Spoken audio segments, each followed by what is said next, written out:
NRC সন্দৰ্ভত অসমৰ মুখ্যমন্ত্ৰী ডক্টৰ হিমন্ত বিশ্ব শৰ্মাৰ গুৰুত্বপূৰ্ণ মন্তব্য।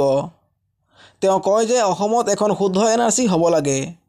আমাক 20% পুনৰীক্ষণৰ সুবিধা দিব লাগে।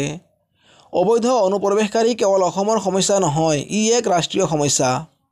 সেয়েহে ৰাষ্ট্ৰীয় পৰ্যায়ত এখন NRCৰ প্ৰয়োজনীয়তা সম্পৰ্কে সংসদত আলোচনা হ'ব লাগে বুলি মন্তব্য আগবঢ়ায় ৰাজ্যৰ মুখ্যমন্ত্ৰী ডক্টৰ হিমন্ত বিশ্ব শৰ্মাই। News desk report, any express.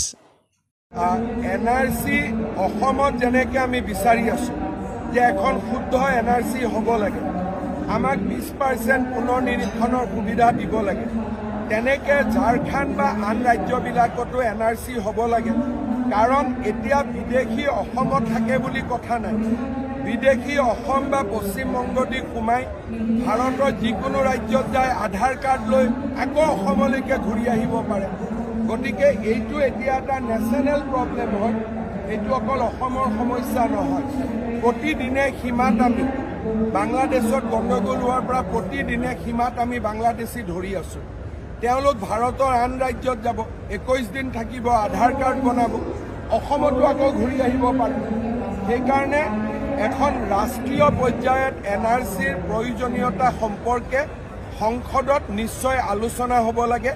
হ'ব লাগে নহ'ব লাগে পিছৰ কথা, কিন্তু বিষয়টোৰ ওপৰত সংসদত মুকলিমূৰীয়াভাৱে আলোচনা হ'ব লাগে।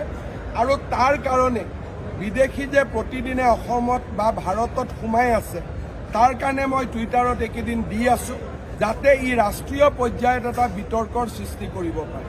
মই আমাৰ বিষয়টো উচ্চতম ন্যায়ালয়ত আছে অসমৰ, কিন্তু ঝাৰখণ্ডৰ বিষয়টো উচ্চতম ন্যায়ালয়ত নাই, এইটো ঝাৰখণ্ড হাইকোৰ্টত আছে।